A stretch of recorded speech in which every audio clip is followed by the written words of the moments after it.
ఇప్పుడు మనము తృతీయ రంగం గురించి డీటెయిల్గా డిస్కస్ చేసుకోవడం జరుగుతుంది. సో ఇంతకుముందు మనము ప్రాథమిక రంగము మరియు ద్వితీయ రంగం గురించి డిస్కస్ చేసుకున్నాం కదమ్మా. Now we're going to discuss about తృతీయ రంగం. ఓకేనా? సో దీన్నే మనం టెరిషరీ సెక్టార్ అని చెప్పేసి అంటాము, లేదంటే తృతీయ రంగం అని చెప్పేసి అంటాం. సో అయితే ఏంటి ఈ తృతీయ రంగానికి సంబంధించిన ఇంపార్టెన్స్ ఏంటి, వాటికి సంబంధించిన ప్రాధాన్యత ఏంటి? ఇప్పుడు ప్రాథమిక రంగము అంతే కదమ్మా. ఇప్పుడు మనం ఇంతకుముందు మనం డిస్కస్ చేసుకున్నది ఏంది, ఆ యొక్క ప్రాథమిక రంగం ఏదైతే ఉందో ఆ ప్రాథమిక రంగానికి సంబంధించిన వస్తువులు అనేవి ఉన్నాయి, ప్రాథమిక రంగానికి సంబంధించిన ఆ యొక్క వస్తువులు ఉన్నాయి.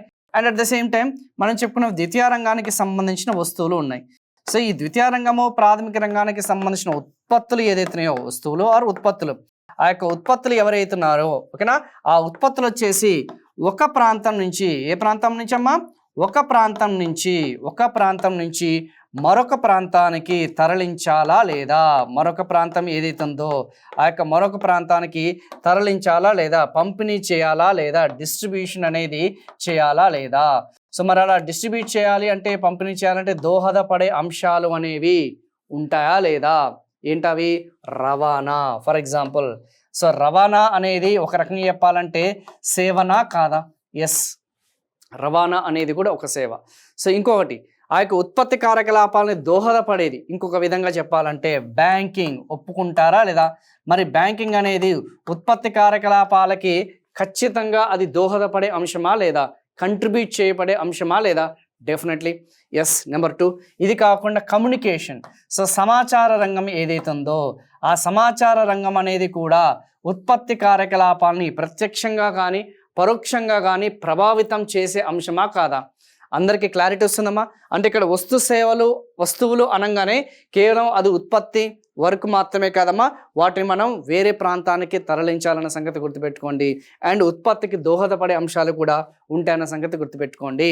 సో ఇవన్నీ కూడా ఏ కేటగిరీ కిందకి వస్తున్నాయమ్మా? సేవారంగం అనే కేటగిరీ కిందకి వస్తాయన్న సంగతి గుర్తుపెట్టుకోండి.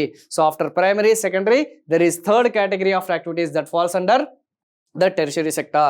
These are activities that help in the development of the primary and secondary sector. చెప్పా కదా ఈ యొక్క సేవా రంగం యొక్క ప్రాధాన్యత ఏంటి. ఇప్పుడు మనం చెప్పుకోవాల్సింది ఏందమ్మా, ఆ యొక్క సేవా రంగం యొక్క ప్రాధాన్యత ఏంటి, దానికి ఉన్న ఇంపార్టెన్స్ ఏంటి, ప్రాముఖ్యత ఏంటంటే ఇది ప్రాథమిక రంగాన్ని ద్వితీయ రంగాన్ని ఓకేనా అభివృద్ధి పరిచేవి, దోహదపరిచే అంశం అనేది సేవారంగం.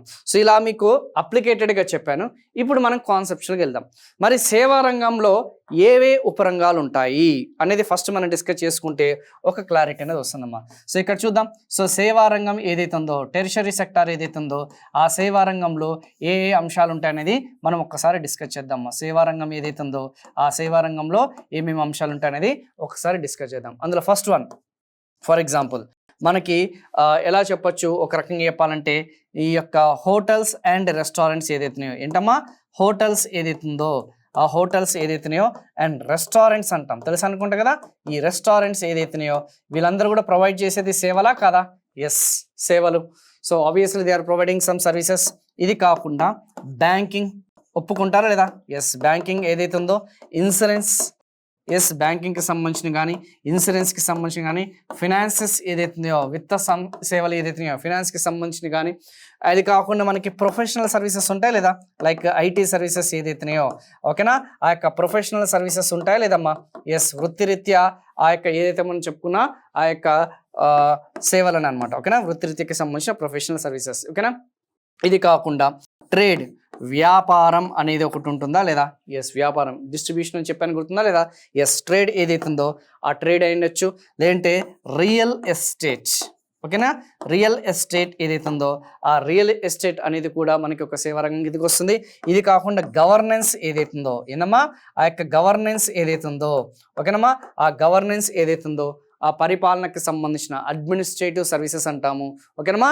ఆ పరిపాలనకి సంబంధించిన ఆ యొక్క సేవలు ఏదైతుందో, పరిపాలనకి సంబంధించిన ఆ యొక్క సేవలు ఏదైతున్నాయో అది కూడా సేవారంగం అనే కేటగిరీ కిందకి వస్తుందన్న సంగతి గుర్తుపెట్టుకోండి ఓకేనా. ట్రాన్స్పోర్టేషన్ వచ్చిందా? ఎస్, రవాణా. సో ఇది కాకుండా మనకి హోటల్స్, రెస్టారెంట్స్, ట్రాన్స్పోర్టేషన్, రవాణా ఏదైతుందో రవాణాకి సంబంధించింది. నెక్స్ట్ కమ్యూనికేషన్ ఏదైతుందో, సమాచార రంగం ఏదైతుందో ఇవన్నీ కూడా మనకి సేవలే. కానీ దీనికి ఉన్న అడ్వాంటేజ్ ఆర్ దీనికి ఉన్న డిఫరెన్స్ ఏంటంటే ఇవన్నీ కూడా ఇన్విజిబుల్సే. ఇవన్నీ కూడా ఇన్విజిబుల్స్ అంటే మీ అందరికీ తెలుసు అనుకుంటా కదా. ఎస్, ఇవన్నీ కూడా అదృశ్య అంశాలే. వస్తువులు, ప్రాథమిక వస్తువులైనా సరే, ద్వితీయ రంగానికి సంబంధించిన వస్తువులైనా సరే, అవి విజిబుల్స్ అంటాం, దృశ్య అంశాలు, which we can touch, which we can feel. కానీ ఇవి అదృశ్య అంశాలు అనే కేటగిరీ కిందకి వస్తుందమ్మా. ఓకేనా, మనం వాటిని చూడలేము. ఓకేనా, కాకపోతే అనుభూతి చెందుతామన్న సంగతి గుర్తుపెట్టుకోండి.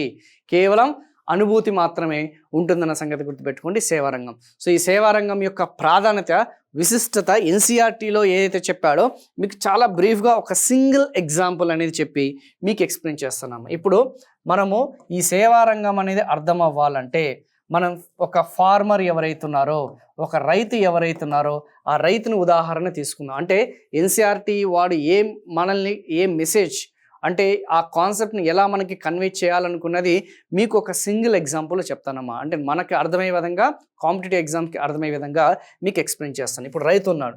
సో రైతుకి ఖచ్చితంగా అతను ఆ యొక్క ఆహార ధాన్యాలని ఉత్పత్తి చేయాలా లేదా? ఎస్, ఆహార ధాన్యాలు. అతని యొక్క అవుట్పుట్ ఏందమ్మా? ఆహార ధాన్యాలు ఏదైతున్నాయో ఆ యొక్క ఆహార ధాన్యాలు అనేది ఉత్పత్తి చేయాలన్న సంగతి గుర్తుపెట్టుకోండి. Very simple. మరి ఆహార ధాన్యాలు ఉత్పత్తి చేయాలంటే ఖచ్చితంగా తను విత్తనాలు అనేది కొనుగోలు చేయాలి. ఏం కొనుగోలు చేయాలమ్మా? విత్తనాలు కొనుగోలు చేయాలి. ఇది కాకుండా ఫర్టిలైజర్స్ ఏదైతున్నాయో ఫర్టిలైజర్స్ అనేది కొనుగోలు చేయాలి. ఇది కాకుండా పెస్టిసైడ్స్, క్రిమి సంహారకాలు ఏదైతున్నాయో ఆ యొక్క పెస్టిసైడ్స్ ఏదైతున్నాయో ఆ యొక్క పెస్టిసైడ్స్ అనేది కొనుగోలు చేయాలి. అండ్ లేబర్ ఏదైతుందో, ఛార్జెస్, కూలీ ఏదైతుందో ఆ లేబర్కి కూలీ అనేది ఇవ్వాలి. ఇవన్నీ కూడా కావాలా లేదా? మరి ఇవన్నీ కావాలంటే రైతు ఎంతో కొంత పెట్టుబడి అనేది పెట్టాలా లేదా? మరి ఇవన్నీ కావాలంటే రైతు పెట్టుబడి కావాలంటే అతని పరపతి సౌకర్యాలు, క్రెడిట్ ఫెసిలిటీస్ ఏమవసరం అతనికి? బ్యాంకింగ్. ఏమవసరమమ్మా? Banking service. చెప్పా కదా, ఉత్పత్తికి దోహదపడే అంశాలు అని చెప్పేసి. ఇందాక మీకు అర్థమై ఉండొచ్చు, అర్థం కాకపోయి ఉండొచ్చు, కానీ ఉత్పత్తికి దోహదపడే అంశాలు మనకి ఈల్డింగ్ అనేది, ఓకే, ప్రొడక్టివిటీ అనేది, ఉత్పాదకత పెరుగుదల నమోదవ్వాలంటే మనకి బ్యాంకింగ్ అనేది అవసరం అన్న సంగతి గుర్తుపెట్టుకోండి. నెంబర్ 1. సరే, మరి ఆహార ధాన్యాలు అనేది, పంట అనేది మనకి ఉత్పత్తి అనేది జరిగింది. పంట అనేది ఉత్పత్తి జరిగిన తర్వాత మరి ఒక్కొక్కసారి పంట అనేది సఫలం చెందవచ్చు, మనకి పంట అనేది విఫలం చెందొచ్చు, సక్సెస్ అవ్వచ్చు. క్రాప్ అనేది విఫలం, ఎందుకంటే మనది మాన్సూన్సే కదా. ఎస్, ఋతుపవనాల మీద ఆధారపడ్డ వ్యవసాయమే కదా. ఎస్, ఆర్థిక వ్యవస్థనే కదా. సో గ్యాంబ్లింగ్ అంటాం. సో మన యొక్క భారతదేశ ఋతుపవనాలు రైతుకి ఏదైతుందో ఒక రకంగా చెప్పాలంటే గ్యాంబ్లింగ్ లాగా ఉంటుందన్న సంగతి గుర్తుపెట్టుకోండి. అంటే ఒక రకంగా గ్యాంబ్లింగ్ అంటే ఏందమ్మా? ఎస్, జూదం లాంటివి.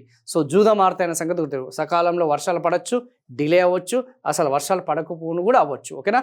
సో దానివల్ల మనకి విఫలమైతే మరి ఖచ్చితంగా బీమా అనేది మనకు అవసరమా లేదా? ఎస్, బీమా, ఇన్సూరెన్స్. ఎస్, క్రాప్ అనేది ఫెయిల్ అయిందంటే ఓకేనా, తన కుటుంబానికి ఒక భద్రతగా ఇన్సూరెన్స్. సరే, ఫెయిల్ అవ్వలేదు అని అనుకుందాం. సో 99% ఎవరైనా సరే క్రాప్ అనేది సఫలం అవ్వాలని కోరుకుంటారు కాబట్టి సక్సెస్ అయింది. మరి తన పండించిన పంట అనేది ఎక్కడికి తీసుకెళ్ళాలి? ఒకవేళ సక్సెస్ అయితే ఓకే, ఉత్పత్తి అనేది మనకి సక్సెస్ అయ్యింది అనుకుందాము. సో తన పండించిన పంట అనేది ఎక్కడికి తీసుకెళ్ళాలి? సఫలమైందంటే తన పండించిన పంటను ఎక్కడ తీసుకెళ్తాడమ్మా? మార్కెట్ యార్డ్కి తీసుకెళ్ళాలి లేదా? మార్కెట్ యార్డ్ తీసుకెళ్ళాలంటే రవాణా. గుర్తొచ్చిందా లేదా? ఎస్, రవాణా సౌకర్యం. ట్రాక్టర్ ద్వారానో, లారీ ద్వారానో అతను రవాణా తీసుకెళ్ళడం జరుగుతుంది. రవాణా తీసుకెళ్ళి ఆ యొక్క మార్కెట్ యార్డ్కి తీసుకెళ్తుంటారు అనమాట. ఓకేనా. ఆ యొక్క మార్కెట్ యార్డ్కి తీసుకెళ్ళిన తర్వాత అక్కడ ఓకేనా సమాచారం అందిస్తాడు వాళ్ళ కుటుంబానికి. ఏమని కుటుంబానికి సమాచారం అందిస్తాడు? నేను క్షేమంగా చేరుకున్నాను, పంట అనేది అమ్ముడు పోయిందని చెప్పేసి తన కుటుంబానికి ఖచ్చితంగా సమాచారం అనేది అందించడం జరుగుతుంది. లేదంటే అక్కడ దళారికి అయిండొచ్చు, లేదంటే అక్కడ రిటైల్ షాప్కి అయిండొచ్చు, ఒక సమాచారం అందించడం జరుగుతుంది. తర్వాత తను ఎక్కడికి వెళ్తాడమ్మా? ఇంట్లో లేడు. సో టిఫిన్ బాక్స్ అనేది 1 రోజు 2 రోజులు పడుతుంది, 3 రోజులు పడుతుంది పంట అమ్ముడు పోవడానికి. ఖచ్చితంగా బయట రెస్టారెంట్లో తినడం జరుగుతుంది. సో రెస్టారెంట్ అనేది ఏదైతుందో, లేదంటే హోటల్లో ఏదైతుందో, పెద్ద రైతు అనుకో, సో ఆ యొక్క మార్కెట్ యార్డ్లో పనుకోలేడు కదా. సో ఖచ్చితంగా హోటల్. సో తర్వాత పంట చేతికి వచ్చింది. పంట చేతికి వచ్చిన తర్వాత మనకి పంట చేతికి రావడం అంటే పంట అమ్ముడు పోయిన తర్వాత ఆ డబ్బు అనేది చేతికి వచ్చింది. డబ్బు వచ్చిన తర్వాత తను సడన్గా వాళ్ళ పిల్లలకి స్కూల్ ఫీజు కట్టాలని చెప్పేసి తనకు గుర్తుకొస్తుంది ఎడ్యుకేషన్ సర్వీసెస్. ఓకేనా. సో డెఫినెట్గా ఇంటర్లింకింగ్ కాన్సెప్ట్సా కాదా ఇవన్నీ కూడా. తర్వాత వాళ్ళ తల్లిదండ్రులకి ఆపరేషన్, మందులు, మెడికల్ సర్వీసెస్ ఏదైతున్నాయో అలా మనకి అతనికి ఉపయోగపడడం జరుగుతుంది. అండ్ తన ధాన్యాన్ని మార్కెట్ యార్డ్లో నిల్వ, అంతే కదా, నిల్వ. సో పంట అనేది డిమాండ్ లేదు, సో ఆ యొక్క గిట్టుబాటు ధర అనేది అందట్లేదు. ఏం చేస్తాడు? బఫర్ స్టాక్ నిల్వ చేస్తాడు. వేర్ హౌసెస్లో ఏదైతే ఉందో తను నిల్వ నిల్వ చేసుకోవడం జరుగుతుంది. సో ఇవన్నీ కూడా ఇంటర్లింకింగ్ కాన్సెప్ట్స్ అని అర్థమవుతుంది అనుకుంటా కదమ్మా మీ అందరికి కూడా. సో ఈ యొక్క సర్వీస్ సెక్టార్ అనేది అటు వ్యాపార రంగాన్ని ఉత్పత్తి ఏదైతే మనం చెప్పుకున్నా ఆ యొక్క ప్రాథమిక రంగానికి, ద్వితీయ రంగానికి దోహదపడే అంశాలన్న సంగతి ఒక సింప్లిఫైడ్ లాంగ్వేజ్లో మీ అందరికీ కూడా ఎక్స్ప్లెయిన్ చేస్తున్నాను. ఓకేనా? అండ్ సాఫ్ట్వేర్ అంటారా, ఈ రోజుల్లో రైతు పంట అనేది ఖచ్చితంగా నియర్ బై అగ్రికల్చర్ మార్కెట్లో అమ్మాలని రూల్ ఏం లేదు.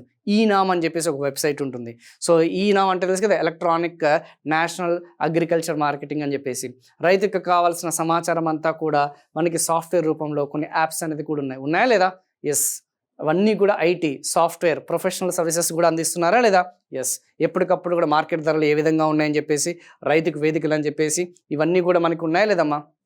Yes, we have so many options అనమాట. ఓకేనా? సో ఐ థింక్ ఈ పీపుల్ ఆర్ అండర్స్టాండింగ్ రిచ్. ఒకదానికొకటి ఆ యొక్క banking, money, transportation, restaurants, hotels, law and order, ఓకేనా, ఇవన్నీ కూడా గవర్నెన్స్, పరిపాలన, ఇవన్నీ కూడా మనకి సర్వీస్ సెక్టార్ కిందకి వస్తుందన్న సంగతి గుర్తుపెట్టుకోండి. సో ఇవి దీనికి సంబంధించిన ముఖ్యమైన అంశాలమ్మా. సో ఇది ప్రాథమిక రంగము మరియు ద్వితీయ రంగానికి అభివృద్ధికి సహాయపడే కార్యకలాపాలన్న సంగతి గుర్తుపెట్టుకొని చాలు. ఓకేనా? సో ఇక్కడ కనిపిస్తుంది కదా, these activities by themselves do not produce good but they are and aid or support to the production process. చెప్పే కదా, ఎయిడ్ అన్నాడు, సపోర్ట్ అన్నాడు, to the production process. Okay, ఉత్పత్తికి దోహదపడే అంశాలని చెప్పేసి క్లియర్గా చెప్పడం జరిగింది. సో చెప్పే కదా, transportation, trains, wholesale, retail shops, secondary, I think ఇవన్నీ కూడా ట్రక్కుల ద్వారా, రైలు ద్వారా, ఎడ్ల బండి ద్వారా పంపించడం, విక్రయించబడతాయి. ఇవన్నీ కూడా మీకు సింపుల్ ఎగ్జామ్లో వాడి లాంగ్వేజ్లో కాదు కదా, మన లాంగ్వేజ్లో మనం ఇవన్నీ కూడా చెప్పుకోవడం జరిగింది అనమాట. ఓకేనా? Service sector, teaching services, medical services.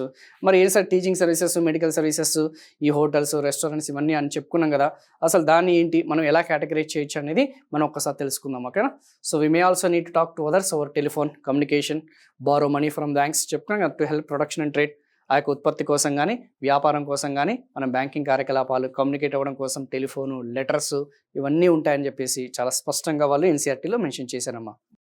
Transportation, రవాణా, storage, banking, I think these are directly related అన్న సంగతి గుర్తుపెట్టుకోండి. ఓకేనా? ఇవన్నీ కొన్ని ఉదాహరణల సంగతి గుర్తుపెట్టుకోండి. So some essential services that may not directly help in the production of goods. అయితే ఇక్కడ ఏమనుందంటే కొన్ని ముఖ్యమైన సేవలు ఉన్నాయి, కొన్ని ముఖ్యమైన సేవా రంగానికి సంబంధించింది. ఇది ప్రత్యక్షంగా దోహదపడవు, పరోక్షంగా దోహదపడతాయని చెప్పేసి. లైక్ స్కిల్స్ ఉన్నాయి, లైక్ ఎడ్యుకేషన్ ఉంది, లైక్ టీచింగ్ ఉంది, ఇది కాకుండా మెడికల్ సర్వీసెస్ ఉన్నాయి. ప్రత్యక్షంగా సహాయపడతాయా లేకపోతే పరోక్షంగా మనకి సహాయపడతాయా? ప్రత్యక్షంగా సహాయపడవు, పరోక్షంగా ఇవన్నీ కూడా సహాయపడతాయని చెప్పేసి. ఉత్పత్తిలో సహాయపడవు, ప్రత్యక్షంగా సహాయపడవు. ఏది మనం చెప్పుకునేవన్నీ కూడా doctor services, teaching services, personal services ఏదైతున్నాయో, లాయర్స్, బార్బర్స్, ఇవన్నీ కూడా అడ్మినిస్ట్రేషన్, పరిపాలన, ఇవన్నీ కూడా ప్రత్యక్షంగా సహాయపడవు, పరోక్షంగా సహాయపడతాయనే సంగతి గుర్తుపెట్టుకోండి. సో ఎగ్జామినేషన్లో ప్రత్యక్షంగా సహాయపడేవి, పరోక్షంగా సహాయపడేవి కూడా కొంచెం గుర్తుపెట్టుకోండి అమ్మా. ఇంతకుముందు నేను ఎక్స్ప్లెయిన్ చేసినవన్నీ కాన్సెప్ట్స్ రైతులు తీసుకొని అవి ప్రత్యక్షంగా సహాయపడతాయి.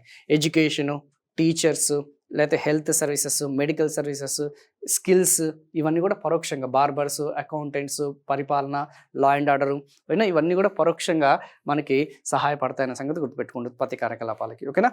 సో జస్ట్ అంతే అమ్మా, అంతకుమించి మనకి ఎక్కువగా అవసరం లేదు. ATM, call centres, software companies, information technology, ఇటీవల రీసెంట్గా ఇవన్నీ కూడా అభివృద్ధి చెందుతున్న సంగతి గుర్తుపెట్టుకోండి. అండ్ ఫైనలీ ఇక్కడతోనే మనకి ఆ 3 సెక్టార్స్ అనేది జస్ట్ బ్రీఫ్గా మనకు అనుగుణంగా మీకు ఎక్స్ప్లెయిన్ చేశానమ్మా. నెక్స్ట్ వాళ్ళ యొక్క ఉత్పత్తి ఏంటి, వాటి విలువ ఏంటి, ఆ యొక్క ఎంప్లాయ్మెంట్ అనేది ఏ విధంగా ఉందనేది నెక్స్ట్ డిస్కస్ చేద్దాం. బట్ ఒక 5 minutes మనకి ఇంకా అడిషనల్గా ఇంకొక క్వశ్చన్స్ అనేది అడుగుతున్నాడు కాబట్టి క్వాషనరీ సెక్టార్ అని చెప్పేసి ఉందమ్మా. క్వాషనరీ సెక్టార్ అని చెప్పేసి కనిపిస్తుంది కదా మనకి. క్వాషనరీ సెక్టార్స్ అనేది ఈ మధ్య కొత్తగా అడుగుతున్నాడు. రీసెర్చ్ అండ్ డెవలప్మెంట్, పరిశోధనా సంస్థలు ఏదైతున్నాయో, ఆ పరిశోధనా సంస్థలు, మ్యూజియంస్ ఏదైతున్నాయో, సో ఓవేనా. సో ఇవన్నీ కూడా ఏ కేటగిరీ కిందకి వస్తుందమ్మా?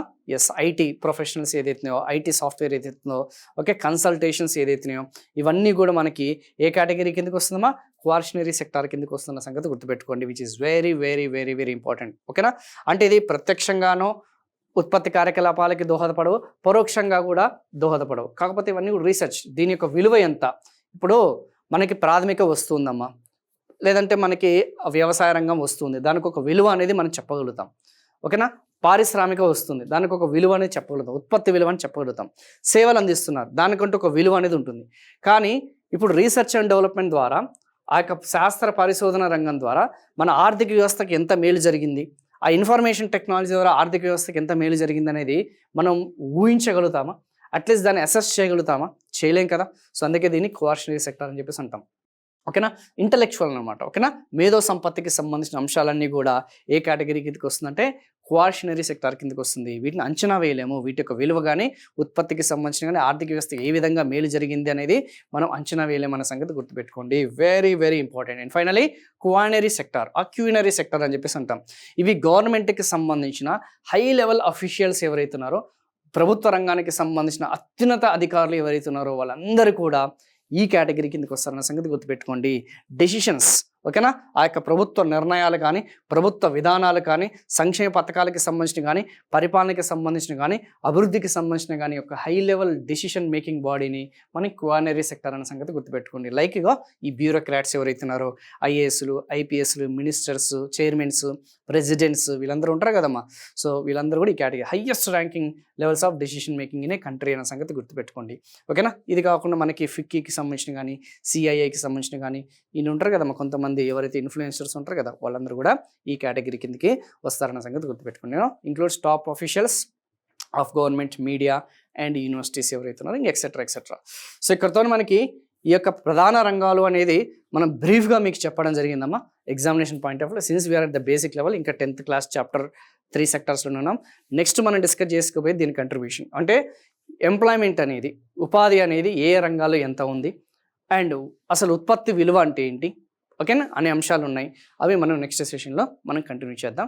ఒక హాఫ్ అన్ అవర్ సెషన్ అనేది కూడా డీటెయిల్డ్ అనాలిసిస్ అనేది ఇస్తాను. ఇక్కడతోనే మనకి ఈ టాపిక్ అనేది కూడా పూర్తి స్థాయిలో ఆ యొక్క ప్రధాన రంగాలు అనేది ఫస్ట్ యూనిట్ అనేది మనం కంప్లీట్ చేసాం. Thank you.